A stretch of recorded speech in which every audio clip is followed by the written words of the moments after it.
Hey everybody, this is Josh Beiser from GameWisdom.com. Welcome to a video examination of the game Transistor. This is going to be an interesting one. I know the game came out in 2014, but it's a game that I've been wanting to take a closer look at. I just want to lower the sound just a little bit so I'm not talking over myself. And what I find interesting about Transistor was this is one of the more surprising games for me of 2014. Not because I enjoyed the game, but because it turned out to be a game that I really did not like. And this is coming from someone who loved the hell out of Bastion. It was one of my favorite games of the year. Just loved every aspect of the game. But Transistor did not work for me. And if I was doing the streaming and the videos in 2014, I would have probably made one for it, so I am just catching up to it. By now, you've already played the game, you've probably heard a lot about it. So, we're not going to do too much with the story and stuff like that. I want to focus strictly on the gameplay. And so, I've restarted the game.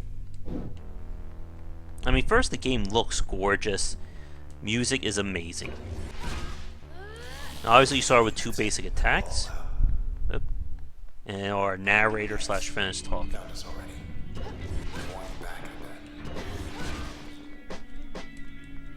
So the idea of the combat is that the game tries to be both tactical and real time at the same time. And we'll see that once we get out of this basic story.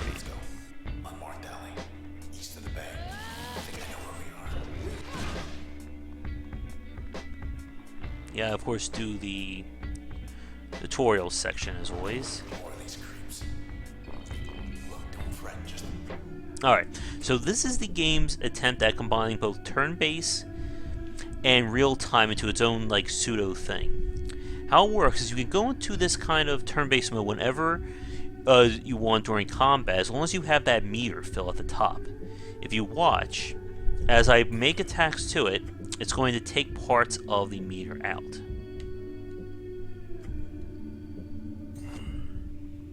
And as you combine moves like so, it will increase the damage. So watch. Alright. But now you can't do anything until that meter fills up. But the game lets you attack in real time as so. But there's no defensive options this way. As you watch, I can't dodge out of the way to avoid that. The only thing I can do is go back into turn-based mode. So this is an attempt at combining these two different systems together. Alright, thank you. And it's one of the things that I just did not like about this game's system. It has to do with the difference between abstraction and player skill design. Abstraction would be stuff like RPGs, strategy games, anything where the control is not really in the player's hand, in the sense that I can't use my twitch skills as in a game like Dark Souls or Borderlands to avoid damage. I gotta let the game, use the right move. So that's taking my skill out of the equation. So we're going to see that more as we play. Okay.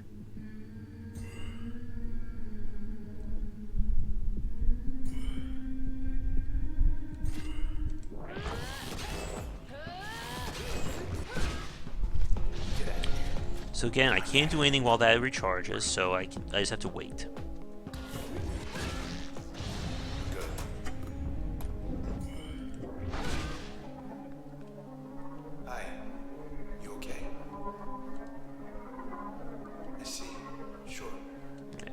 So again, the game has a very beautiful aesthetic. I love the story that it's telling here.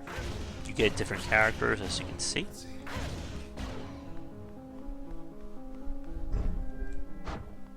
But I would prefer the system to be either completely real-time or completely turn-based, not a mix of the two.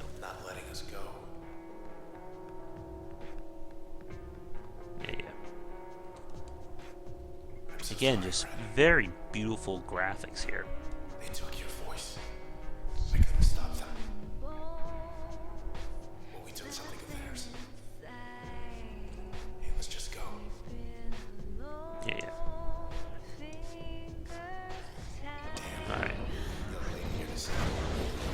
So you can watch the enemy, their attacks will home in on you, and there's no way to dodge it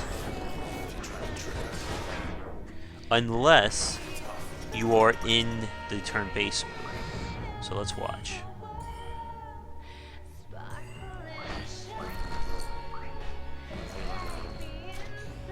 Again, can't do anything while it's charging. Side street due east. Through there. I think I know a place we can get a ride. Alright, let's keep going. I won't get to the game's save point, because that takes us to the other aspect of the design.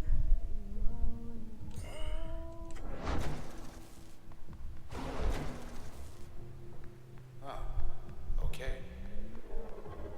Hey, Mr. Moyle, you in there?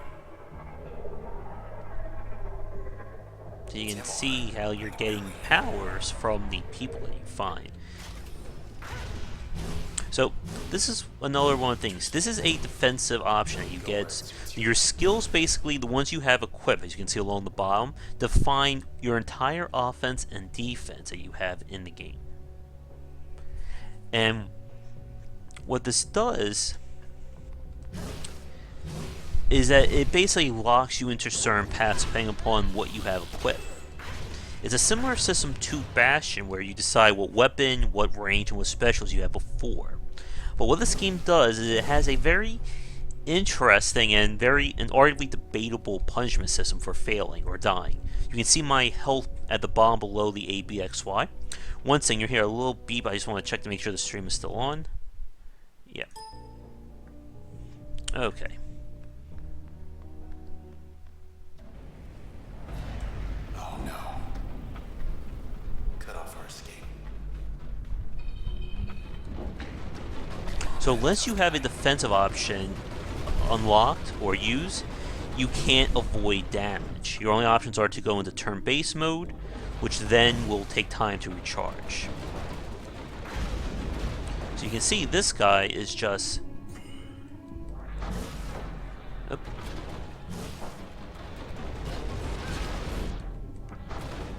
It's just laying into me because, again, I can't do anything unless I'm in this mode.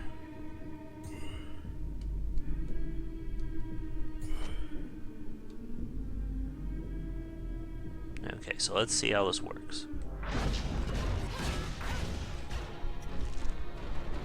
Again, can't do anything while the bar recharges.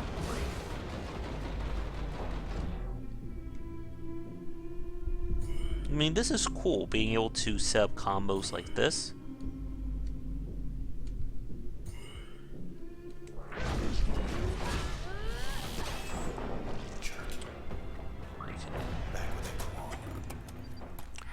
Just leveled up.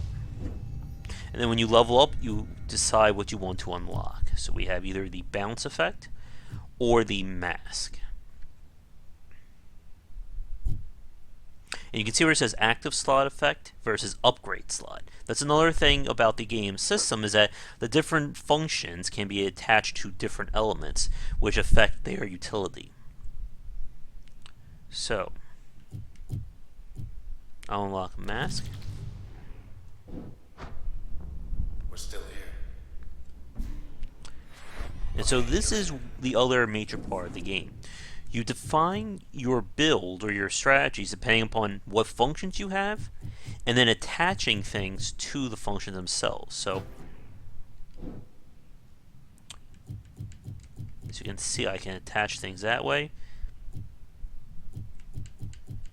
And by attaching the items, by attaching different functions to each other, it fills that bar on the left, which limits what you can put onto a function.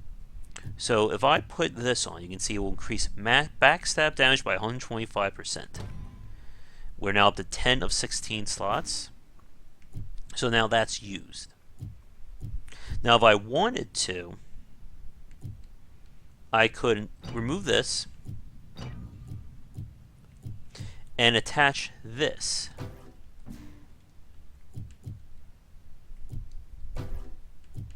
to my slot. And then I could put this as an upgrade effect. So if we go here, as you can see, what this will do is now when I'm in recovery, I can still use this whatever skill I attach Jaunt to. So I could make it so this will recover quicker, make it usable in end of turn, stuff like that. It's a very interesting system, and I like that in these types of games. I like being able to fiddle with my skills and get the most out of them. And you can see, if we go back here, it's worth more value because you can see the 3 bars to the left of it. So I'm going to attach this one. And I think I'm just going to attach it to my sword, so that way I can always attack. Or actually, maybe I attach it to this so I can always be stealthy. So we'll do that. You can only change your skills out of when you're at these access points.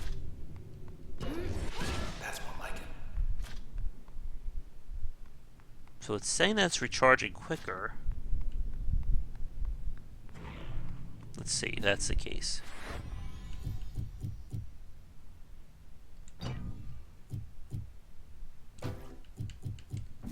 Nope. We want this here.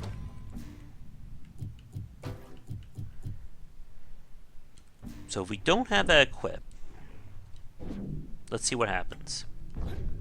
Out of sight.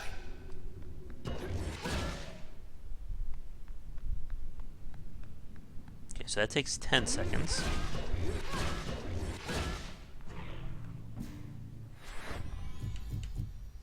Now let's attach it again.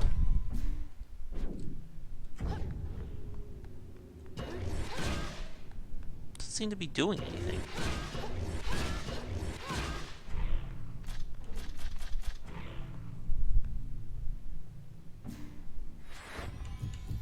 Let's see.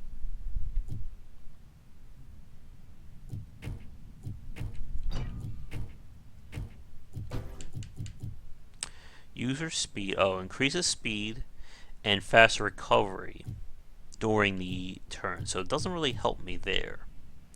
So in that case, I will assign it to Jaunt. So if we look,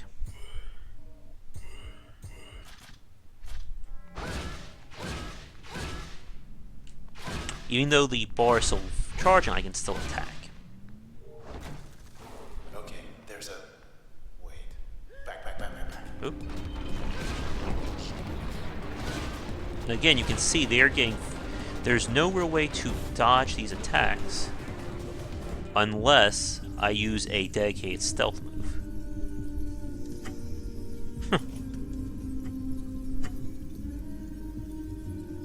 Okay.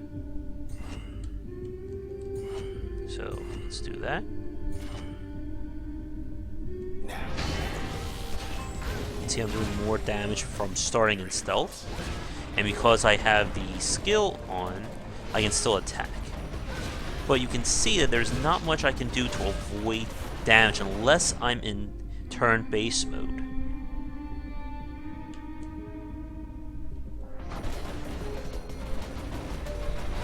So you can see they are just wailing on me right now. You still hear me? Jerk 2.0. Again, the game is designed that it wants you to make use of both modes at the same time, but it just feels like an unnecessary step. And again, I prefer games that go one way or the other. Either let skill define everything, or let tactics and abstraction. A great example, I know I'm going to probably get yelled at for this, but I just do not like the Bethesda styles of RPGs, like Oblivion, Skyrim, and Fallout, because of their combination of abstracted RPG design with a Twitch-based focus. E64 on-ramp. As we're waiting for this to load up. Like when I play Fallout, if I shoot a guy in the head, Thanks for the lift. once I shoot the gun, the abstraction takes over to decide how much damage I do, whether it's a critical hit, whether the guy is even affected by it, stuff like that. When I play a game like Borderlands, the abstraction is basically built into the weapon itself, how much damage it does, its general accuracy. But if I shoot the guy in the head, there's no dice roll, there's no under the surface math that will decide what goes on. It's going to be a critical hit. So while they're still talking, I can't skip this, unfortunately. With Transistor, it again falls into this case of trying to define itself as both abstracted and player-based combat. But it just feels awkward coming from it as an action fan. Let's see. So for this next part, I think I'm going to get myself hurt on purpose, which that takes me to the other part of the game system. Just 10 more blocks to the set. They beat us here. Alright, so as you can see, I'm trying to fight this in just purely in real time, and it's just a lot harder. Golden. They were waiting. Yeah. Thought we'd make it time too. Don't worry, there'll be plenty more fights here.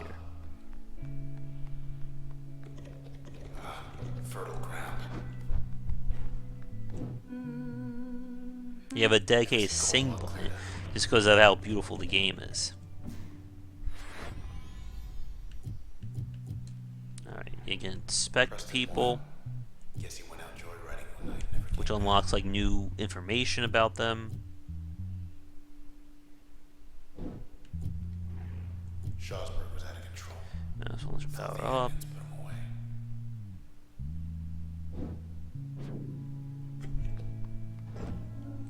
Wait, Alright. want to check the channel back there? So I'm going to get hurt on purpose here, which shouldn't be too hard. You can see my health is going down quick. Now what happens when you run out of health? Watch. You get an emergency turn.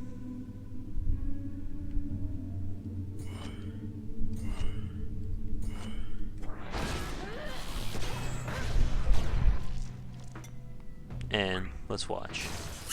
I lose. Now here's what happens. When you run out of health, you lose randomly one of your 4 functions. My health refills and we're back to combat. Now again, that function that I just had is now gone. I can't use it. And this is where the problem comes in with this kind of combat system. If they would have knocked out, as you can see I still don't have it, if it would have knocked out my stealth, this is the only defense skill that I have available. So if this gets knocked out, I lose all my means of defending myself during combat. And again, it's a long-term punishment because you can't fix it actually. As you can see, I can't go back to a previous access point. I can only go forward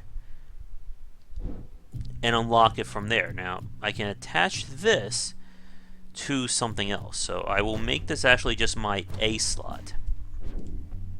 Next up. But you can see that the function is now offline until I make forward progress.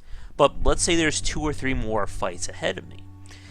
If I go 2 or 3 more fights without any defensive options, I'm going to get hurt more.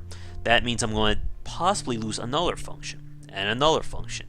And it just creates a very damaging downward spiral. And makes things a little too punishing in my opinion. So I'm just going to let that go for a second. For instance, if you get to a point where you're fighting a boss, and I'll tell you exactly, I'm going to pause the game for a second, so I want to get this thought out without being distracted by the beautiful visuals. Where I stopped giving a crap about the game happened at the very first official boss fight. What happened was the guy was just basically tearing into me. I had no way of defending myself. And what happened, when the guy knocked me out and I lost my first skill, he took out my only defensive skill, which I think was the dash. So guess what happened? Without being able to avoid damage, I took more damage, and then I lost my favorite attack skill. So I was basically out my only means of defense and my main means of attack, and I still had to kill this guy. And it just got to the point of being too frustrating to play. And it's a case where the punishment just is too strong of an effect. So, again, I can't do anything. Is this a new access point? No. So I still can't access. So we have to go forward. Get ready to get jumped. Or not. Let's not stick around. Wish we could just sit and watch the world go by. Yeah. Thank you. So again, we're just going to move forward, and now we have a fight. Got a cheerleader this time. Now to mop up. Now, as the game goes on, it's going to get harder. These enemies are going to be doing more damage. Now, you can see I was able to effectively dodge that to some extent thanks to my stealth, or to the jaunt. But if that became overloaded, I would then have to rely on the stealth module. But since you can only change things at access points, if it becomes locked to another skill, I can't do anything with it. You can see. Easy. I guess we're done here. Now we get to another level, we unlock something new.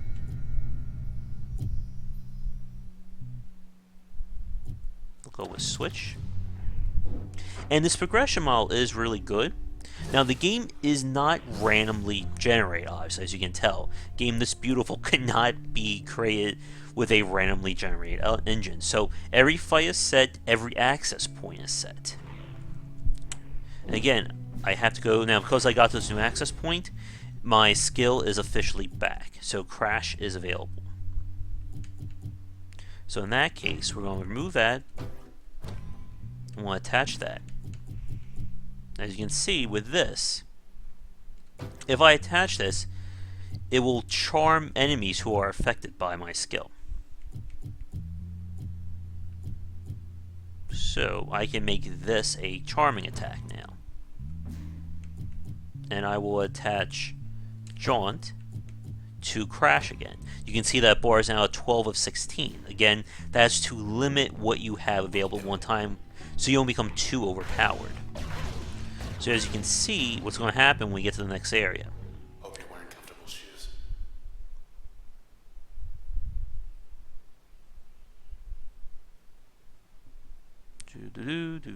Come on, game. Here we are. We're on into another fight. Deserted. Unless you count him. Hi. Where'd everybody go? Well, we're gonna get you out of here.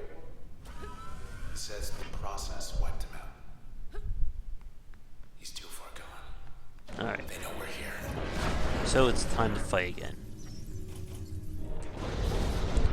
So again, I'll turn on my skill. We will... Is it actually hitting?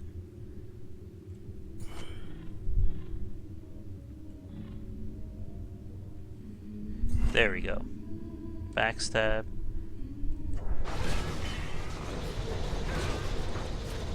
Again, you can see I am taking a lot of damage, and there's no way to really avoid it. Okay, so as you can see, I've charmed that one thanks to the skill modifier.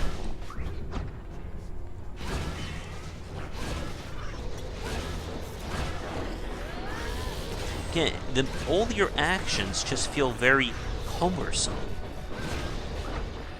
An important part of real-time combat is giving like that good tactile feel, which I'm just not getting here. Again, that's because the game is supposed to be about turn-based.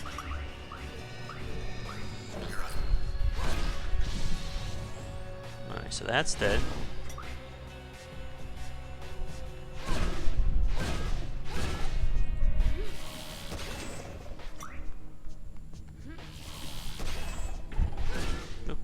that. Come on. The game also features a similar system that Bastion had, as you'll see in a few minutes, where you can put difficulties onto the game to give you more rewards, such as make enemies respawn quicker, or give them more health, etc. And that's a really great system. But, just like with a lot of games that I find I don't like, if the core loop of the game, the core feedback loop doesn't work, it just it essentially flows into everything else. So you can see we can't really do anything right now. Gotta be a leader somewhere.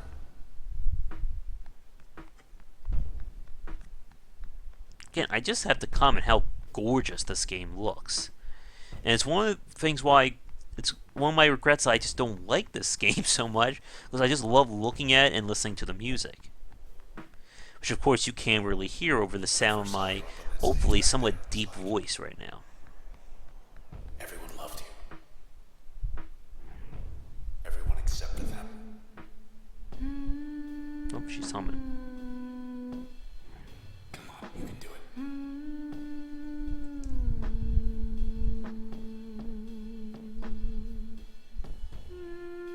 Alright, I have another flashback.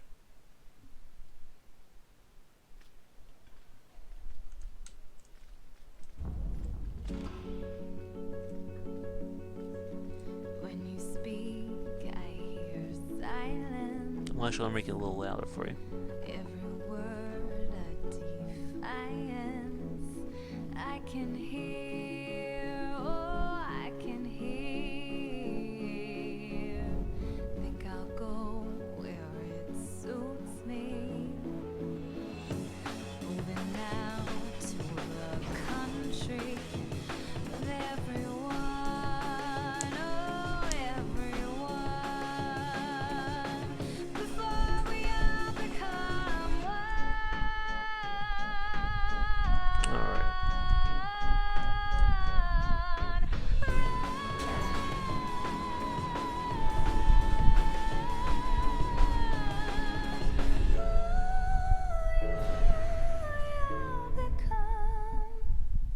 I mean, I love, like, again, the aesthetics and the sound design of Transistor are amazing. And it's just a shame that I just fell so out of love with the game that I really haven't even finished the title. It just got too frustrating for me to play. Alright. Where are you? Hey. Is that you? Oh. Look at you. Alright, there we go. Hey, say something I'll already. lower the sound. Oop, lower it too much. Something weird. There we go. Oh no. Alright, let's get back to combat. I mean, I love the story, love the aesthetic. I just don't enjoy playing the game, which I know sounds a shame. Look who it is.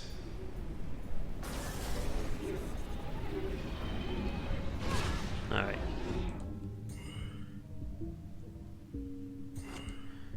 So we'll hit this.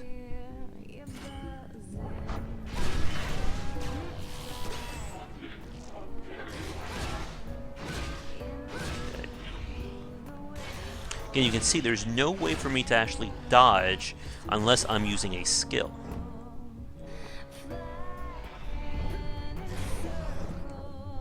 Okay, so this should finish. She must have got that. She's back. But she's back, of course.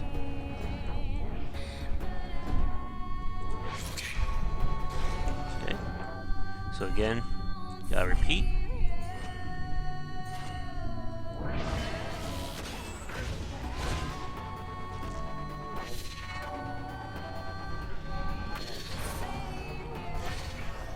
Okay.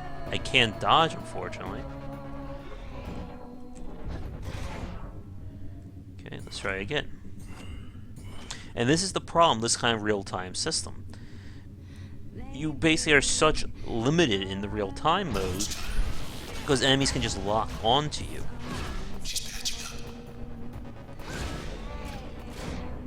And now I just lost... I'm about to lose one of my skills. So let's see if we can finish this off.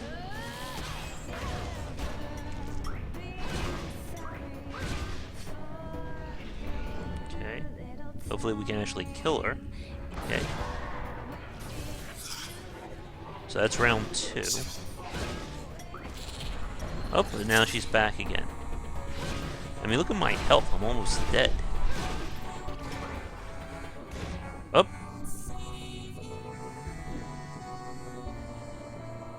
So now we have to get away.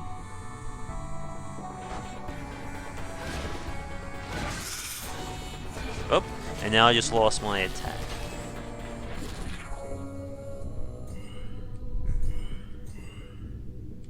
Oh. Pete.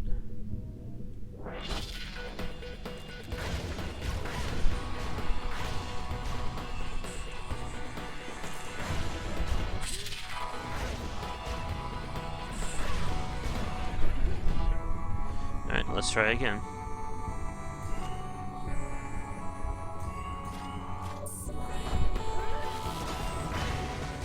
But you can see how frustrating it is to lose your main ability during combat, because it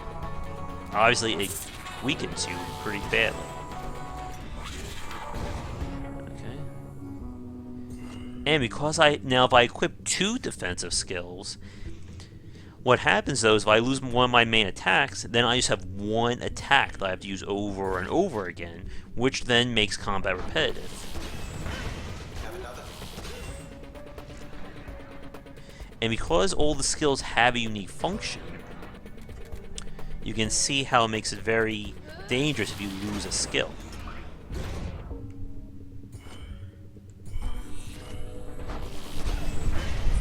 I hit her again. And now we can't do anything.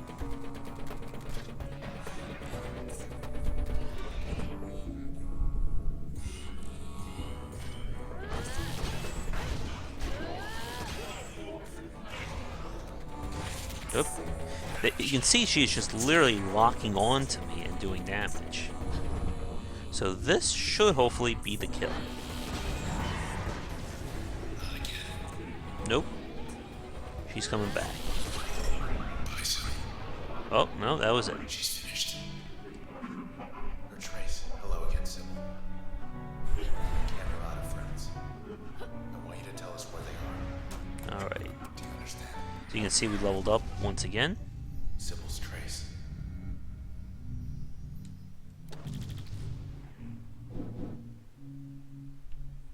Alright, we got something else. So these back doors are basically hidden areas so you can get into special challenges.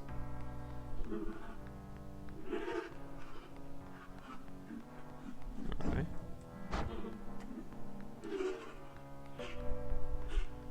And again, I lost my main attack skill. The empty set.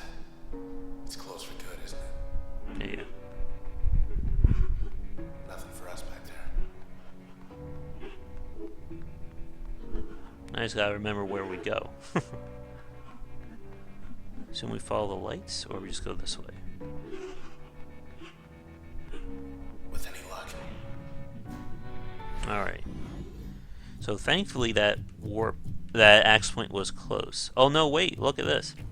That was a new access point, but it takes more turns, and the more you lose during combat, the longer you're going to be without your full inventory of functions. And it's just an example of, I think, too much of a negative feedback loop, because I'm going to lose these functions, which is going to affect later fights. So if I lose more functions, I'll be down more. And because the game is linear, it means that there is a set number of access points that I can find to restore these functions. So let's say I do really bad during one fight and I'm out 2 or 3 functions and I get to a boss that maybe would be a lot easier with one of those functions. You can see just what happens with the difficulty there. So I'm going to put this on A. And we will Then I'll augment him. You can see I'm about to fill up all my All functions. good? You'll be back someday.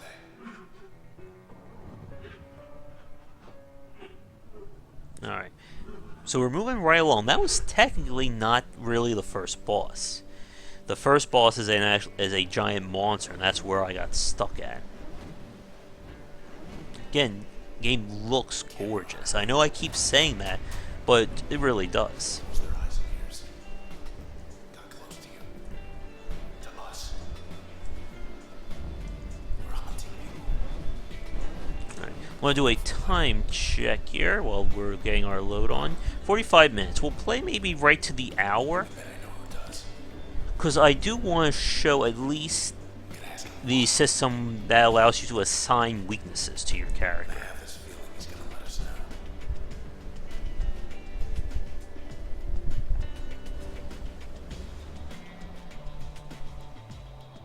I also hope the game is actually streaming right.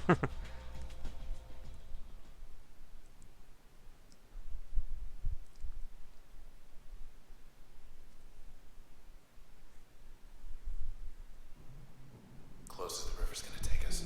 Okay. Okay. Road to high rise should be right around the corner. Heads up. Yep, more fight. These are new. Get him, girl. So I summon a friend there. Again, you can see just how Process. cumbersome the combat is when you're trying to do it real time. But they haven't stopped us. You can't do combos either when you're in real time. Is that? Alright. Sounds like waves. So these are the little like arena contests that unlock new things. Don't know what I was expecting, but it wasn't this. You get a little ball you can play with. I like how the game counts how many you've done. Now that unlocks, there should be a door up here we can go? Yeah. So these challenges will give you special rewards and also more experience. Sand, Alright, water, nothing. so as you can see,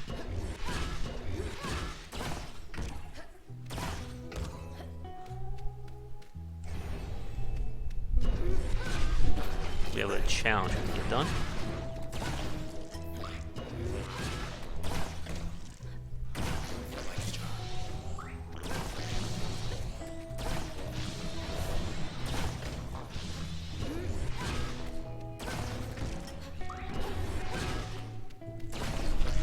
Okay.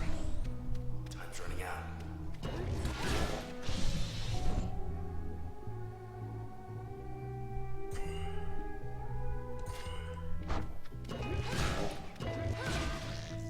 That killed him. That's good. Maybe they take us on their own turf. Nothing more. Alright, so unlock some music. And we'll unlock other stuff as you unlock more of these challenges. Now I want to know what's in door number 2. Alright. And then as the game goes on, you unlock more of these Better go. at set points.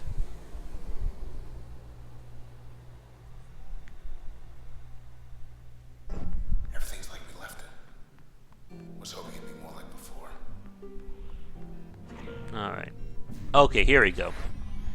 So it's unlocked limiters.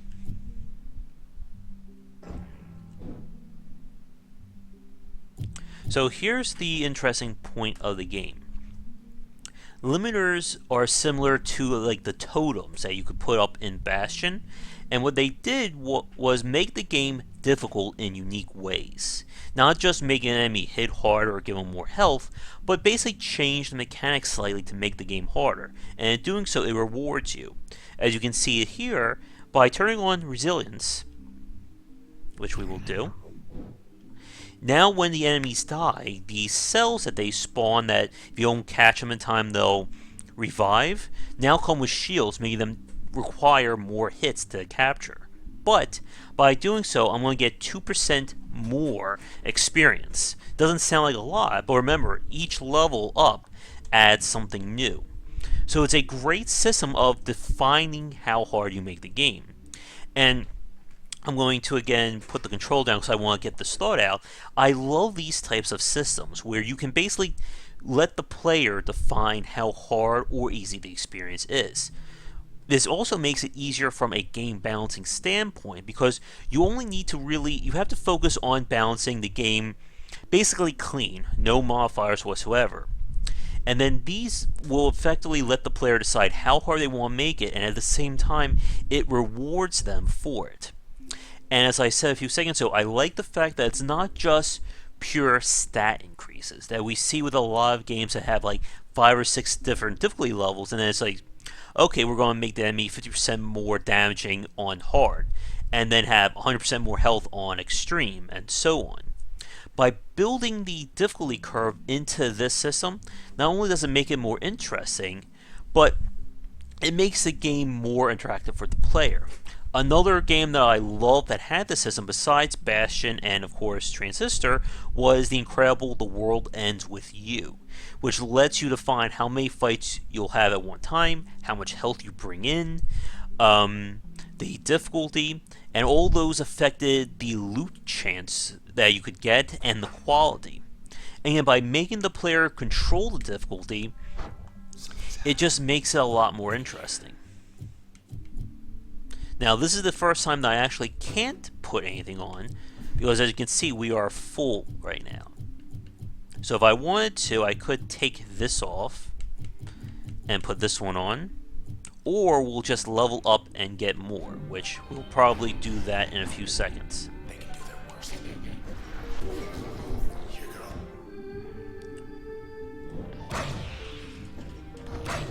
Okay.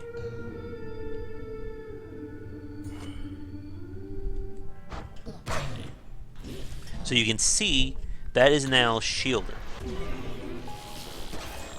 which means I have to get that extra hit in order for it to actually end the fight.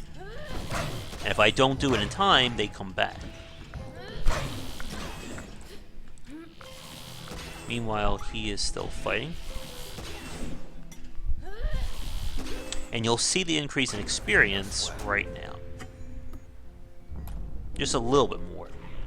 So let me get this straight.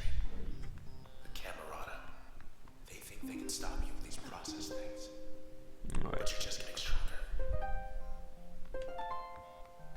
Where do we go? So as we're moving on and on, as I said, the individual systems of Transistor I really like. Okay, we have combat. But it's just how it's wrapped up in this combat system that I just did not enjoy. So again, we have to do this. You can see how like cumbersome the real-time combat feels. You're spending a lot of time stuck in one place. No way to actively dodge attacks.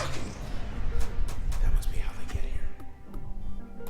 Again, there's that additional thing. We better hustle. High-rise is dead ahead. Across the canals. Oop. And you don't want to have this like sense of delay or cumbersome feeling with a combat system. It's never a good sign. And when you just feel slow and unresponsive. Much nicer last time we were here. All right. Get him. Oop. Again, if I don't have any way to avoid it with like my stealth, I'm in trouble. Good stuff. Cluckers. Okay. So now I gotta wait for him to unfriend. So you can see we go into the into the turn-based mode. It just feels a lot more responsive because you are dealing with it turn-based. Oh, now I can't do anything while it's recharging. What's that all about? It's getting late. The street should be packed. I even like that effect of like the sword like grinding into the ground as we're running. Alright, so here we go once again. Summon our friend there.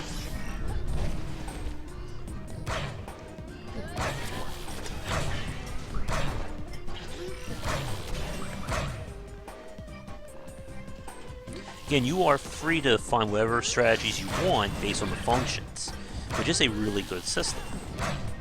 But I just don't like how cumbersome this whole thing feels. Alright, so we're at 70%. We'll get up to the next user level, and I think that'll be a good place to wrap up at.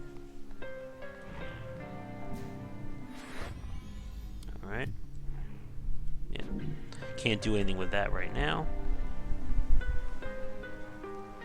Now, I came in from here, I think. Okay. Behind us.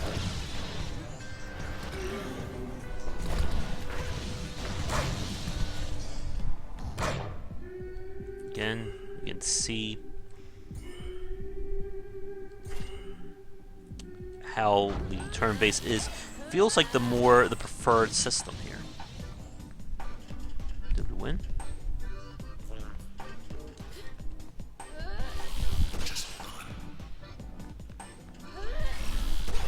Oh, I'm running out of health. Alright. There we go, that looks like a good hit.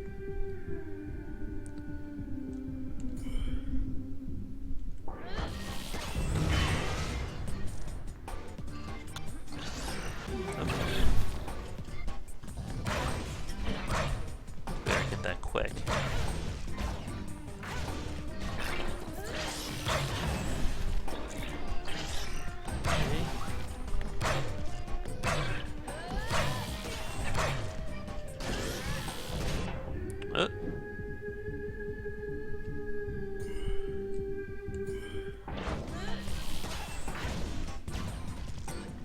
Because if I get hit again before the meter fills, I'm going to lose one of my skills. And that should do it. And you are basically rewarded to get into all the fights because that's the only way you're going to get this experience. Hey! Oh, what was that? Is anyone out there? Oh, that's him screaming. Thought so. And the game looks so stylized. Reminds me a lot of Invisible Ink, even though Invisible Ink came later. Alright, where do we have to go? I hope I'm going the right way.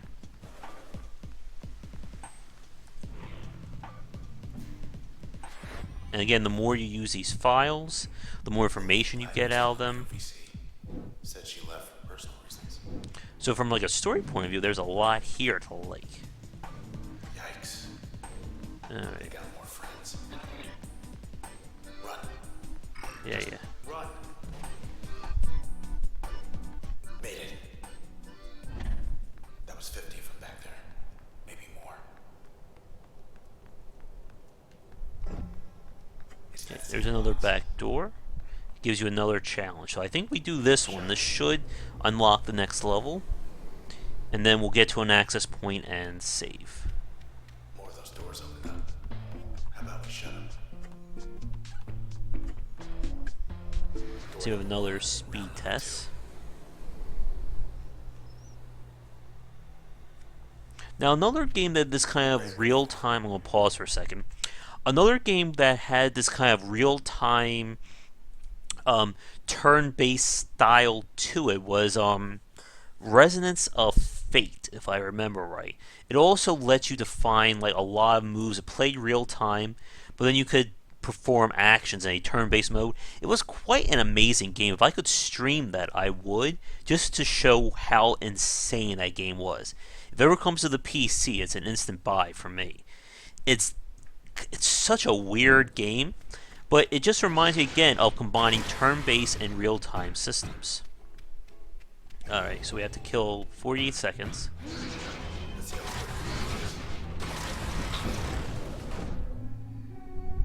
Okay.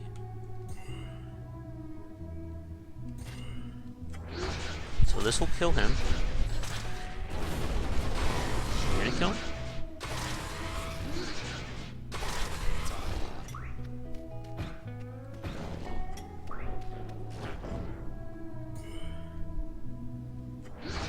So you can see even your attacks seem to do more damage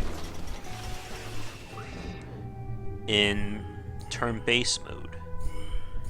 So as you can see, what I'm doing is using super speed to quickly go around and collect all these up. Or all the ones I can get to.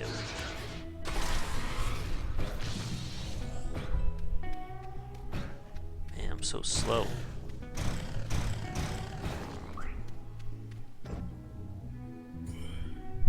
Yeah, it definitely feels like I even do more damage. Alright, so this should give me the level up. There we go. Here we go So again, more rewards. And you also unlocked another passive slot. And you can choose a limiter. So again, you can look at this. You can see how they can be altered. Spawn multiple cells, or just make the enemies do more damage. But because that one is a lot more damaging, obviously, it gives you a greater bonus. So I think I'll just take abundance. Now eventually, due to how the level system works, you'll get everything. But this kind of picking and choosing is a great way to customize the experience. So let's get to the next access point, because that's where we have to save. Oh, we'll do this one quickly.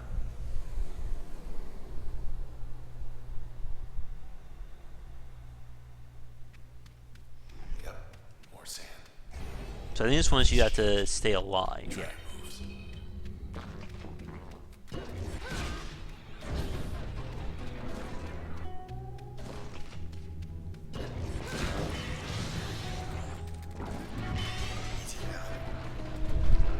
So you can see it's kind of difficult because you have to stay in turn basement to actively dodge.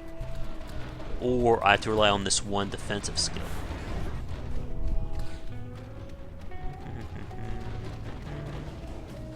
Okay,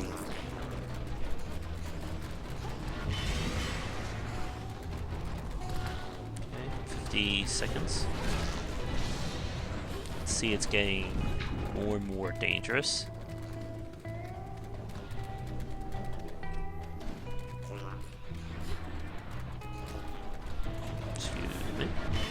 Getting close.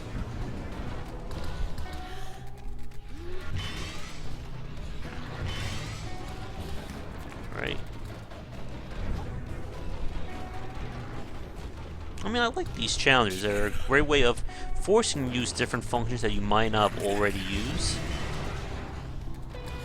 10 seconds. 7. Alright, and the challenge is basically over. So I'll remain self before, after the timer runs out. There. More experience and more rewards. Alright, with that out of the way, we'll get to that save point and then wrap it up for this play. If this is going to give us an edge, then we might as well. There's more, but we don't need to do those right now. Plus, I think I've shown off enough of Transistor for everyone to get a good idea about it. I believe the next level up you'll be able to assign passive upgrades to your character, but we'll see when we get to the access point. Time to Yep, dance. so we're still fighting. Dug in their heels this time.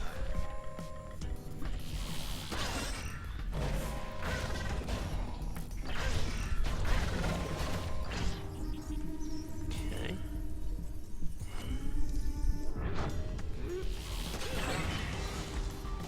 So now you'll see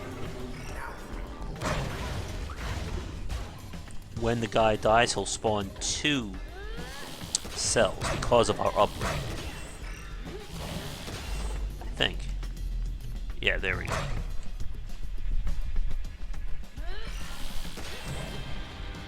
And it's just ways of making the game more challenging while still rewarding the player. Oh, I did not put that limiter on. That's why it didn't spawn double. Alright, now I really need to find an access point. Access point, there you go.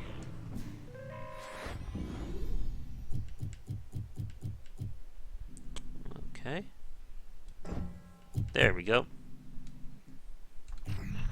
So you can see now we have 4% damage. I can't put anything else on because we're at the limit. Yeah. Alright. But that should be enough of Transistor for tonight. We should be at the hour mark, yeah, just over it. So I'm going to wrap things up here. I may do more plays of Transistor just to show things off, but this should give you a good idea of the combat system, the mechanics, and why I just did not get into this game. I just felt that the combination of real-time and abstract elements just didn't produce an experience that I wanted to play. Another example would be sort of similar to The Witcher 2, that the combat system was just very polarizing, because it wanted you to be reactive and make use of the player's skill, but then it was also very floaty and was assigned to the abstracted RPG mechanics. And this is always the case whenever you have abstracted and player defined actions in a game. Or actually, we could just say skill versus abstraction. I actually wrote an article about it a few years ago. When it's more player-based, it's more about the player's reactions, how quickly they are to respond to threats. Think of any action game. While an abstracted system is where the game's mechanics dictate whether you're going to get hit, whether you hit, how much damage, etc. And again, RPGs, MMOs are good examples of that. So you just have to be really careful whenever you combine these two polarizing systems, because they are polarizing because of the fact they are complete antithesis of each other. And I find the games I like either focus on one or the other, and have to be really careful when you get to both. Just similar to ARPGs, that the player has to be reactive, but they're still using abstracted skills and gear. But I could stand here and talk for another 20-30 minutes on these types of mechanics, and I don't think you guys want to listen to my little speech. So we're going to end things for now. Thanks a lot for tuning in. If you enjoyed the video and want to see more, please like and subscribe to the channel. And if you like all the content of Game Wisdom, please go to our Patreon campaign that's under Josh Beister or Game Wisdom, and we appreciate any donations in order to keep things running. No matter how big or small, anything would be amazing. And for the YouTube crowd, please check out the Twitch stream that is GW Beister most nights at 10 Eastern to watch plays live. So with that, thanks again for tuning in, and I will catch you all next time. Take care.